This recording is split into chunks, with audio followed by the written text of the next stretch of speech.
if we can have everybody move to the center so that the empty seats end up on the aisles, because there's people that are coming in and want seats, and they are enforcing the fire code. So that means if there's no seats and people start sitting in the aisles, they'll be asked to leave. Okay? Assalamu alaikum wa rahmatullahi wa barakatuh.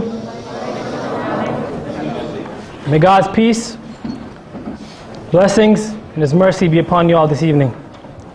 On behalf of the Muslim Students Association, Campus Crusade for Christ, and College Life Christian Fellowship, I would like to welcome you all to tonight's debate. Tonight's debate will focus on the prophethood of Muhammad, peace be upon him, in the light of Islamic and Christian views. I understand that the word debate implies winning and losing. But let's not make tonight about that. Let's use this debate as an avenue where we can better understand each other. Understand that a debate of such nature shall perhaps tell us more about our differences than similarities. But remember, Muslims and Christians alike have a lot in common. Understand that we already come here with our biases. And this debate tonight isn't for the faint of heart. It's for people who can listen. People who can listen with open minds and open hearts. It's for people who are willing to change the way they think. Think with an open box. Think outside the box. We're here at UC Davis. We're critical thinkers. Listen to other people's opinions and views. Refrain from making any comments, any applause, and any agreements or disagreements with the speakers till this debate is over. In light of what happened during our last debate, most of you were there. We had some ruckus. We had some disturbances. So this time around, we do have security. That's just the sad reality of the situation. I've been told that we were going to have 3 cameras, but as you can see, we have 4 or 5 or 6 of them today. So if you do create any disturbance, any ruckus, any intolerance, you will be escorted outside, and we will inform Student Judicial Affairs. So that's the big threat for today. So let's please conduct ourselves with discipline, patience, and dignity. The same discipline, the same patience, the same dignity that's been preached to us by Adam, Abraham, Moses, Jesus Christ, and Muhammad, peace be upon them all. With that, I'd like to introduce today's speakers. We have Ataie representing the Muslims today, and we have David Wood representing the Christians tonight. Ataie, I quote, is the founder and president of the Muslim Interfaith Council, an organization dedicated to spreading and defending the truth of Islam in America. He received a Bachelor's of Science degree in accounting from Cal Poly San Luis Obispo. Since graduating in 2000, Ataie has been both a visiting assistant instructor of religious studies at Cal Poly, as well as author of books entitled In Defense of Islam, Confronting Christians with Their Own Scriptures, and Injil Haq, the True Gospel of Jesus Christ. Wood, I quote, is a former atheist who converted to Christianity because of the historical evidence for the resurrection of Jesus Christ. I quote, Wood has earned degrees in biology and philosophy. He is currently pursuing a PhD in philosophy of religion and is a member of the Society of Christian Philosophers. Our 2 speakers already know, but I'd like to remind you people about today's format. It has been decided that David Woods will be opening today's debate. He'll be speaking for 30 minutes. This will be followed by Ataie coming to the stage, and he'll be speaking for another 30 minutes. This will be followed by a 15-minute rebuttal from Mr. Woods, followed by which we'll have Ataie once again take the podium, and he'll have 15 minutes for his rebuttal. This time around, in order to spice things up a little bit, I don't know if you would like it or not, but the audience this time around does not have an opportunity to ask questions.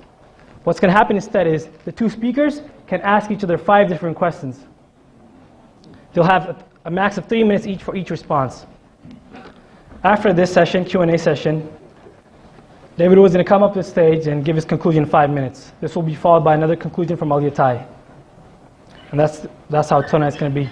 Once again, I remind you, be very patient today, be disciplined, come here with dignity, respect each other around you, open up your minds. Look at things from a different perspective. We're students here, and there are educators amongst us, This is a great university. Let's take something with us when we go back. Thank you. Floor is yours, David.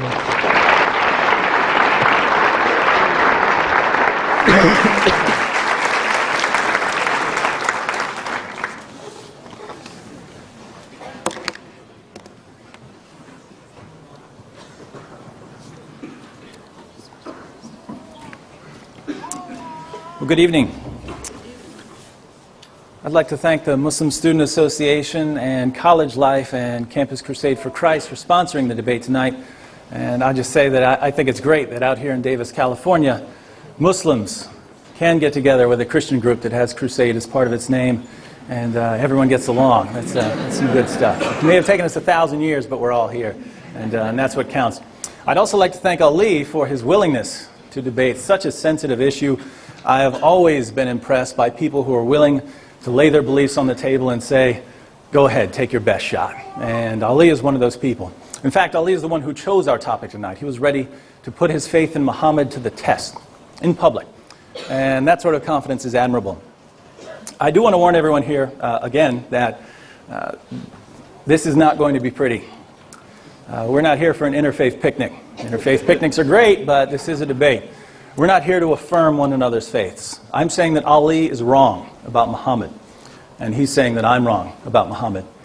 I'm pointing this out because for many Christians and Muslims, our beliefs are the most important thing in the world. And when people start saying our beliefs are false, wow.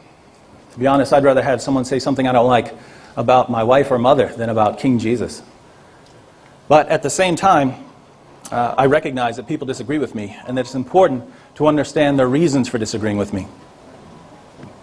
Now, if you're here tonight, I assume that like me and like Ali, you are prepared to have your beliefs challenged and criticized. And Ali and I will certainly do our best to challenge you this evening. Just to give you a little background as to where I'm coming from, I converted from atheism to Christianity when I was 20 years old. I was trying to prove that Christianity is false by refuting the resurrection. I came up with some theories to explain away the evidence, but in the end I looked at my theories and said, you know, this just doesn't fit the facts. So I had a decision to make. I could either ignore the facts and go on with my life as an atheist, or I could surrender to Jesus Christ as Lord. It was the most difficult decision I've ever had to make, but I decided to submit to God and to give my life to Jesus Christ. About a year or two later, I met a convert to Islam named Anthony. Anthony and I became weightlifting partners, and as we lifted weights, we would debate Islam versus Christianity. So there was testosterone all over the place. But Anthony and I didn't remain friends for very long because we were both so eager to win the argument that we ended up getting pretty nasty at times. And we eventually got to the point where we weren't even presenting evidence anymore. We were just making fun of each other's religions. And that was both our faults. We were young. But I've always regretted that because for a while we were good friends. Later, as I was studying philosophy as an undergrad, I focused on religious studies and I studied Islam as part of my coursework. We had to read modern works on Islam from people like the Islamic scholar John Esposito. And when I read those modern sources and I listened to the lectures of my Muslim professor, Muhammad sounded like a pretty good guy. In fact, I once wrote a paper on what an amazing job Muhammad did in Arabia. I even gave a speech on that topic at 2 different universities. Well, while I was in college, I met a man named Nabil Qureshi. One night we ended up sharing a hotel room during a school trip.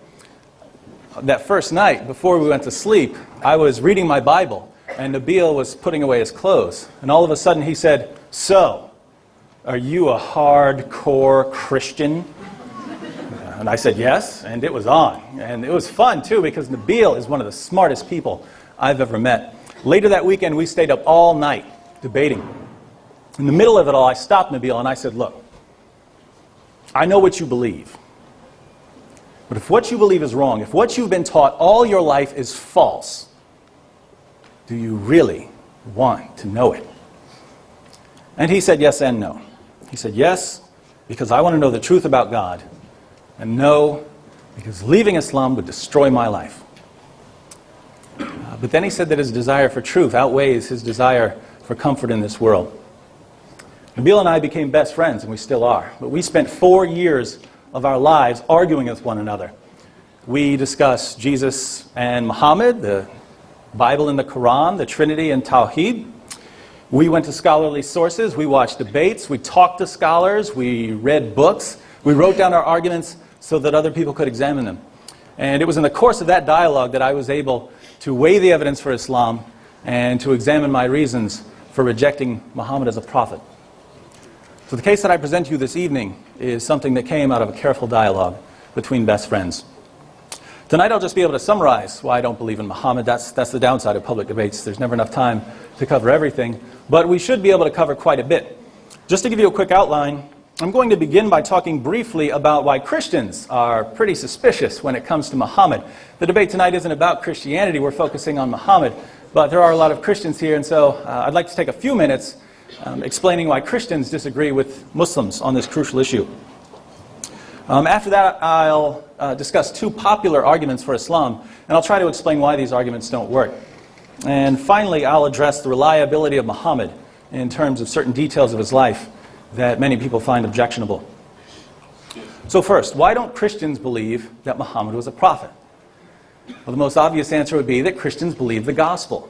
And the heart of the gospel according to the New Testament consists of three things: the divine Son of God died on the cross for sins and rose from the dead. So, Son of God, death on a cross, resurrection. Those are the three key elements of the gospel according to the New Testament. But we're also told in the New Testament that false prophets would come and that they would try to change the gospel. Nearly 6 centuries later, Muhammad came along and he said, "You Christians believe in God? Me too. You believe Jesus was born of a virgin? Me too. You believe Jesus was the Messiah? Me too." But there are just 3 things I'd like to change.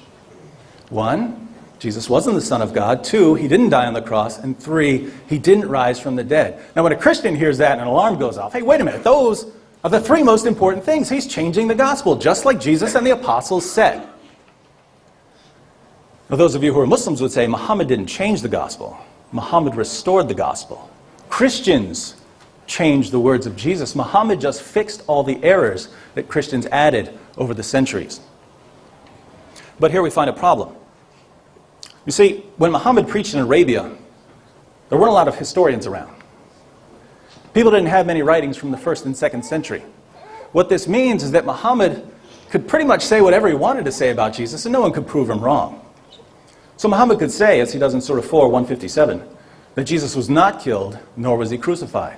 Muhammad was free to say that Jesus claimed to be nothing but a prophet, and that Jesus' disciples were Muslims. No one in Muhammad's time could really show that these claims were false. But the world has changed. In addition to the biblical record, we now have writings by the Jewish historian Josephus and the Roman historian Tacitus. We have writings by Mara bar Serapion and Lucian of Samosata. We have the Jewish Talmud and the works of the early church fathers.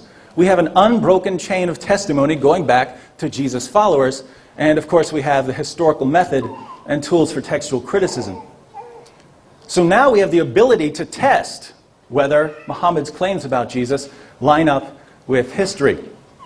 And when we apply the tools of textual criticism and the historical method to the ancient documents, we find that the Muslim view of Jesus as a man who claimed to be nothing but a prophet, who was never killed, who never rose from the dead, and whose followers were Muslims, this view of Jesus just doesn't line up with the historical evidence. So this would be my first criticism of Muhammad. We can test certain things he said, and when we do, we find that the evidence just doesn't support some of his claims. But I think the situation gets worse when Muslims try to reconcile history with the teachings of Muhammad. For instance, consider Muhammad's claim that Jesus wasn't killed and wasn't crucified. History shows that everyone in the 1st century was convinced that Jesus died by crucifixion. So how do Muslims respond? Well, the most common answer I hear is that God took Jesus to himself and disguised Judas to make him look like Jesus. Then Judas was crucified, but God made everyone think that it was Jesus.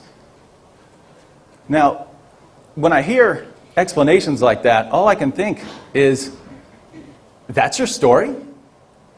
All of the available evidence tells us that Jesus died because God did such a great job tricking everyone? God must have done a great job indeed, because even Jesus' followers believed that he died on the cross. Think about that for a moment. Where did Christians get the idea that Jesus died on the cross? Well, if the most common Muslim explanation is correct, we apparently got this false idea from God. So God accidentally started Christianity when he tricked everyone into believing that Jesus died. Now, explanations like this are hard to accept if you're not a Muslim. But Muslims are really forced into making these sorts of claims because Muhammad said things that just don't line up with the historical evidence. And as we proceed through tonight's debate, you'll come to see more and more what a huge problem history is for Islam. But I think a Muslim could respond to some of this by saying, yes, we do have to reinterpret some of the historical data so that it fits our beliefs, but we have a good reason for doing so. We know that Muhammad was a prophet, and since Muhammad was a prophet, we can trust what he says about Jesus. And actually, I would agree with that reasoning to some extent. If we had good evidence for the prophethood of Muhammad, then we would have a good reason for reinterpreting certain things based on his words. But does the evidence show that Muhammad was a prophet? Let's change gears here and take a look at two common Muslim arguments. First, Muslims argue that Muhammad's miraculous scientific insights are proof that his message was from God. Muslim apologists point to certain claims in the Quran and the Hadith. They give these claims a scientific interpretation, and then they ask, how could Muhammad have known this? Now, based on the examples I've examined, I can say that I've never seen anything that looks like a miraculous scientific insight in either the Quran or the Hadith, though I'm sure that Ali has some interesting things to share with us. But apart from this, there's a tremendous problem with this argument. What do you do with all the scientific inaccuracies in the Quran and the Hadith? I'll give you a few examples.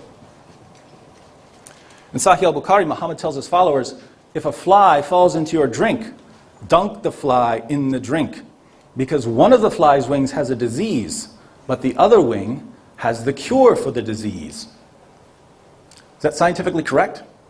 No. Flies don't spread cures for diseases on their wings. According to both Sahih al-Bukhari and Sahih Muslim, Muhammad told his followers that Adam was 90 feet tall and that people had been shrinking since the time of Adam. Is that true? No. It's physically impossible for a human being to be anywhere near that tall. So we read things like that in the Hadith, but what about the Quran?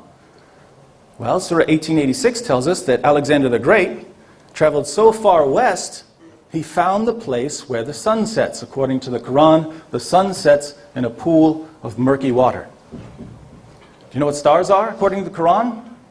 Surah 67:5 and the Hadith tell us that stars are missiles that God uses to shoot demons when they try to sneak into heaven. In Surah 27, ants talk to Solomon. In Surah 86, we learn that sperm are produced between the ribs and the spine. And according to several verses in the Quran, humans come from a clot of blood. All of these claims are scientifically false. Now, can Muslims reinterpret them? Yes. And they do. But why should non-Muslims reinterpret these passages? In other words, the argument from scientific accuracy is circular. We have to assume from the beginning that Muhammad was a prophet, so that when we get to the scientific errors, we can reinterpret them based on our belief that Muhammad was a prophet. Then, once we've reinterpreted Muhammad's claims to bring them in line with modern science, we can ask ourselves, how did Muhammad get all of this right? He must be a prophet. But that's what we had to assume at the beginning. And that's just circular. Second, Muhammad's argument for Islam was not a scientific argument. I'm not really sure what it is. I might call it an argument from literary excellence or something to that effect. But it's more of a challenge than an argument. We find the challenge in several places in the Quran. Surah 2:23 says, if you are in doubt as to that which we have revealed to our servant, then produce a chapter like it, and call on your witnesses besides Allah, if you are truthful. So the claim is pretty simple. If you want to prove that the Quran is not the Word of God, just try to produce something like it. In case you've never heard a chapter of the Quran, I'll give you an example. Here's Surah 105. Have you not considered how your Lord dealt with the possessors of the elephant?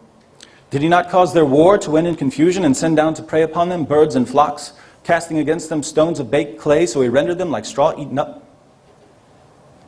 That's the surah. It's one of the short ones, some are much longer. But the question is, are the words I just recited so amazing that they could only come from God? Now, obviously not. So at this point, Muslims usually say, well, it only works in Arabic. But I think this only adds another problem to an already weak argument. Here's why. There are nearly 7,000 known languages in the world. The evidence for God's existence works in any one of them. Look at the world. Look at life. Search your heart. God exists. The evidence for Christianity works in any language. Jesus rose from the dead, so listen to him. But all of a sudden we get to the Quran and we get an argument that can only be examined if you're lucky enough to speak Arabic. Fortunately, however, those of us who are linguistically disadvantaged can investigate this claim because we can go to history and we can see how people who speak Arabic but aren't Muslims have answered this challenge historically. And when we do this, we find that Muhammad's challenge has been met over and over and over again for nearly 14 centuries. Now, those of you who are Muslims are thinking, no, the challenge is always, no one's ever been able to meet the challenge. But according to who? To Muslims? This isn't a challenge for Muslims. This is a challenge for unbelievers. Supposedly, when a person tries to write something like a chapter of the Quran, he'll realize that it just can't be done, and he'll feel ashamed. But that's not what happens. And we know this from early Muslim sources. In the early Muslim records, we read about a man named Al-Nadr. When Muhammad was preaching in Mecca, Al-Nadr used to follow him around. And when Muhammad would recite a passage from the Quran, Al-Nadr would say, I can tell a better story than that. And then he would recite some verses. And he would ask the listeners and say, in what way is Muhammad's story better than mine? What was he doing? He was doing exactly what the Quran says unbelievers can't do. And later, when Muhammad was more powerful, Al-Nadr was captured by Muslims and executed. Apparently, that was all they could do in response to his verses. Now, as far as I can tell, these are the two strongest arguments for the prophethood of Muhammad, the scientific argument and the argument from literary excellence. If Ali knows some better ones, I hope he'll share them. In the meantime, I would say that we don't have any good reasons for believing that Muhammad was a prophet. But it gets worse, because not only is there no good evidence for the prophethood of Muhammad, there's also good evidence against the prophethood of Muhammad. Let's turn now to the reliability of the Prophet of Islam. As I said earlier, when I was an undergrad studying modern works on Muhammad, I thought that he was a pretty amazing person. But while I was studying Islam with my friend Nabil, I did something that changed my opinion of Muhammad quite a bit. Instead of reading books written in the 20th century, I started reading the early Muslim sources. Ibn Ishaq, Sahih al-Bukhari, Sahih Muslim, al-Tabari. I was pretty surprised at what I found. I'll share a few of the issues that bother me. First, there's the question of Muhammad's spiritual reliability. Pastor Jerry Vines is famous for saying that Muhammad was demon-possessed. I'll go on record as saying, one, that I don't think the evidence proves that conclusion, and two, that we should probably be more careful when we make claims of that nature. But at the same time, there are some troubling passages in the early Muslim literature. And I think that a debate is the place to examine them so that people can hear both sides of the story. Now, we know from Muslim records that when Muhammad began receiving his revelations, his first impression was that he was demon-possessed. We also know that after he left the cave, he became suicidal and tried to hurl himself off a cliff. We know that it was his wife Khadija and her cousin Waraka who persuaded him that he wasn't possessed, he was a prophet of God. Now, what happened to Muhammad in that cave when the Quran started coming to him? I don't know. But I know this, when Muhammad ran out of that cave, terrified, depressed, and suicidal, he was convinced that he had seen a demon, and that's a problem. But it's not the only problem. Think about the satanic verses. The verses that Muhammad revealed to his followers and later claimed were from Satan. Here's what happened. When Muhammad was preaching in Mecca, he didn't win very many followers. But he wanted his countrymen to convert to Islam. And he was hoping to receive a revelation that would help them. Then one day he got the revelation he was looking for. It said, "Have you not heard of Allat and Alusa and Manat, the third, the other?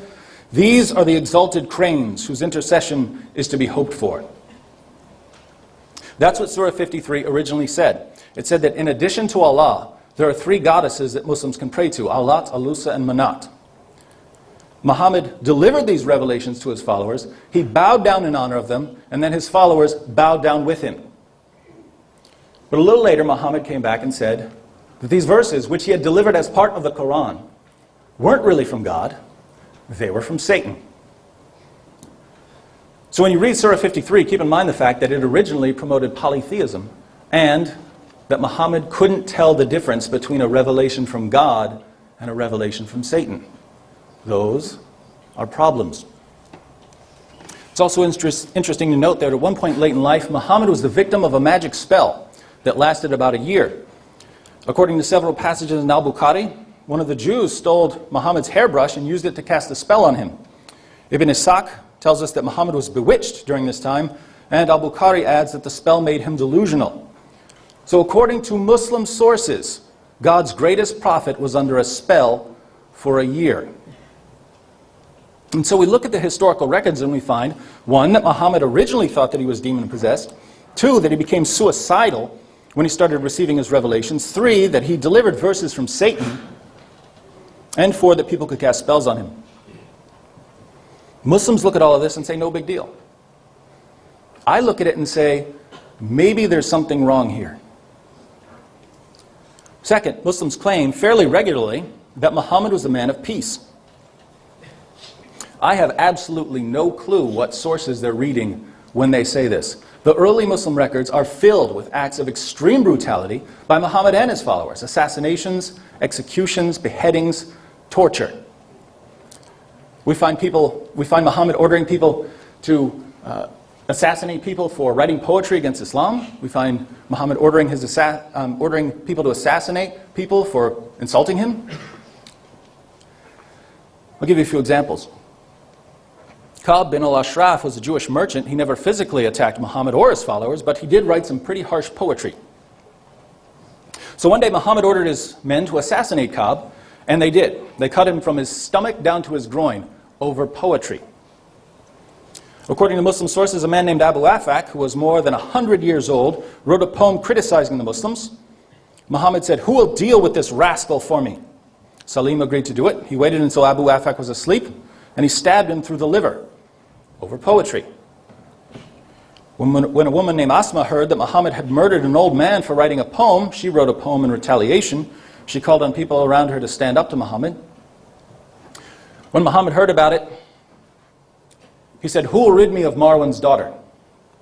Umair agreed to do it.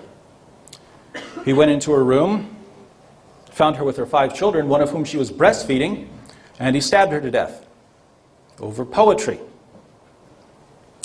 When one of Muhammad's followers heard a man say that he would never accept Islam, the Muslim took a bow and drove it through the man's eyeball, through his brain, and out the back of his head. Muhammad blessed his follower for his dedication. Muhammad once told his men to execute a slave girl who wrote a song making fun of him, and they did. A man named Al-Huwayrith was executed for insulting Muhammad. A woman named Sarah was trampled to death by a horse for insulting Muhammad. One day after conquering a city, Muhammad ordered his followers to torture a man named Kinana because he was hiding money and the Muslims wanted it. Muhammad told them to light a fire on Kinana's chest until he told them where the money was. Then they cut off his head. As Muslims in the room know, the Quran allows men to have sex with their slave girls and female captives, those whom your right hands possess. To give you an example of how this practice was carried out, when the Muslims conquered Banu al-Mustalik, Muhammad allowed his men to have sex with the women they captured, even though these women were about to be sold into slavery. It's also important to note that the families of these women had just been slaughtered by Muslims, and yet it was perfectly acceptable for Muslims to have sex with these grieving women who were about to become slaves. Now that's just a sample of the details we find in the early Muslim literature. There's much more we could talk about. Muhammad winning converts by robbing caravans, Muhammad beheading hundreds of Jews who tried to defend themselves when they realized they were being eliminated, and so on. But you get the picture. Third, let's talk about Muhammad's wives. Surah 4:3 says that Muslims can marry up to 4 women. But we know from history that Muhammad had a lot more than 4 wives. So why did Muhammad get more? Al-Tabari puts the number at 15. We know from references in Al-Bukhari that Muhammad had at least 9 wives at one time. So why did Muhammad get more? The answer is found in Surah 33:50, which says that Muhammad, and only Muhammad, could have as many wives as he wanted. So the Quran lays down a rule for Muslims saying they can have up to 4 wives, But Muhammad receives another revelation, giving him and him alone special moral privileges, namely lots of women. If you believe in the Quran, there's no problem here. God just wanted Muhammad to have more wives than his followers could have. But for those of us who aren't Muslims, I have to say this looks awfully suspicious when a prophet receives revelations and those revelations give him more sexual partners than other people. Another concern I'll point out here is Muhammad's relationship with Aisha. It's a historical fact that Muhammad had sex with his 9-year-old wife, Aisha. The question is, what do we do with it? Now, I think that we do need to understand that this was a different culture and a different time, and that we need to consider this when we try to make judgments. But at the same time, Muhammad is supposed to be the greatest man who's ever lived, an example for all mankind for all time. And I think that many people in this room would agree with me when I say that history's greatest man probably shouldn't be having sex with a girl who, according to Muslim records, was still playing with dolls. Now, please don't misunderstand me when I raise these criticisms. I'm not trying to convey the idea that Muhammad was a completely horrible person. I don't think he was. Muhammad had many good qualities. He was dedicated to prayer, to fasting, to helping orphans. He was courageous, and there were times when he was merciful. But this doesn't make him a prophet. And when we go to history and we try to let history give us a more complete picture of Muhammad, we find that the prophet, the amazing prophet we hear about from Muslims today, is very different from the man who lived in Arabia 14 centuries ago. So how do Muslims respond to these historical criticisms? Well, there are two basic approaches. First, some Muslims simply reject anything they don't like. If they find an embarrassing story in the early sources, they throw it out and pretend it never happened. Some Muslims have made an art form out of rejecting material from our earliest records of the life of Muhammad. If you're wondering why Muslims would want to throw out historical material about Muhammad, the reason is simple. When we go to the earliest sources, we find things like the satanic verses, assassinations. And some Muslims don't want to deal with this, and so it's easier to sweep all of this under the rug. Unfortunately for Ali, everything I've said so far is very well attested historically, so he's got some explaining to do. Second, when people criticize Muhammad, the most common approach I see among Muslims is to say, well, other religions have problems too, as if this makes Muhammad's problems go away. For instance, if you ask a Muslim about Muhammad's relationship with Aisha, he'll probably say, well, in the Bible, Mary may have been young when she was married to Joseph. Or if you bring up Muhammad's assassinations, you'll hear, well, there's violence in the Old Testament too. But I have to say that these aren't answers.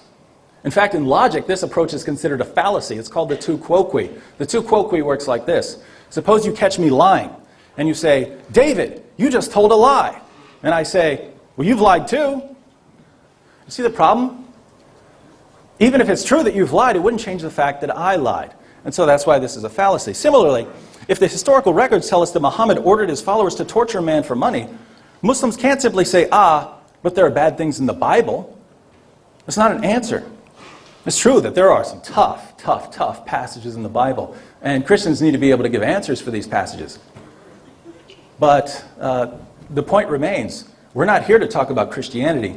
We're here to talk about Muhammad. We're here to see whether Muslims can show that the things they say about their prophet are true. Now, what I'd like to know from Ali is, how does Islam respond to these issues? Without committing the tu quoque fallacy, without denying the evidence, how does Islam answer the objections I've raised? That's the question tonight. But I'll confess here as I close that in my experience I've found that Muslims don't have any real answers for the problems I've raised. I learned this while I was debating my friend Nabil. Nabil looked at these criticisms and he traveled the world looking for answers. He couldn't find any. In the end, he poured out his heart before God, and God gave him guidance. Less than 2 years ago, Nabil became my brother in Christ. And by the way, Ali, Nabil says he would love to debate you. That's the impact that careful investigation of the evidence can have on a person. Now, Ali is familiar with just about all of the criticisms I've raised, and he's had plenty of time to prepare. So we can expect to hear the best answers Islam has to offer. I haven't kept this in a closet. He knows what I was going to say. And I'm certainly looking forward to his response. Please refrain from any applause. I understand it's kind of natural for us to clap our hands after speaker leaves, but let's carry ourselves with some discipline. I'm sorry. It's not me, it's them. Ali, you have the floor for 30 minutes.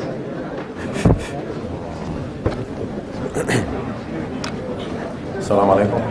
Walaikum assalam. رب العالمين والصلاة والسلام على رسول الله المصطفى صلى الله عليه وعلى آله وصحبه أجمعين. أعوذ بالله من الشيطان الرجيم. بسم الله الرحمن الرحيم. جاء الحق وزهق الباطل إن الباطل كان زهوقا. I bear witness that Muhammad, the son of Abdullah of Arabia, sallallahu alayhi wasallam, peace and blessings of God be upon him, is the messenger of God. The God of Abraham, not the moon god or the Arab god or the God of the Middle East. No, the Lord of the heavens and the earth.